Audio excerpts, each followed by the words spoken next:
অনেকদিন পর নিজেকে নিয়ে কিছু কথা লিখলাম। ধ্বংসের দিকে তাকিয়ে মুচকি হাসি দেওয়া অদ্ভুত মানুষ আমি। হয়তো আমি পাগল, হয়তো অনুভূতির ভিতরে কোনো এক গভীর অতল দুঃখ বাসা বেঁধেছে। তবুও নিজেকে জোর করে হাসাতে শিখে গেছি। যেদিন ভেতরটা একবারে ভেঙে গিয়েছিল, সেদিনও বাইরে থেকে এক চিলতে হাসি মুখে নিয়ে সবার সামনে দাঁড়িয়েছিলাম। কষ্টগুলোকে আমি বন্ধু বানিয়েছি, একাকিত্বকে আপন করে নিয়েছি।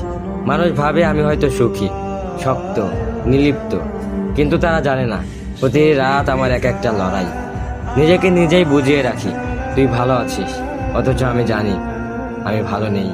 ভেঙে যাচ্ছি প্রতিদিন একটু একটু করে, আর এই ধ্বংস হওয়াটাকে যেন ভালোবেসে ফেলেছি।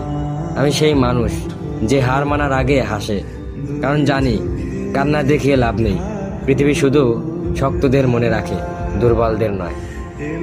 তাই আমি অদ্ভুত, আমি অনুভূতির আগুনে পুড়ে যাওয়া নীরব যোদ্ধা।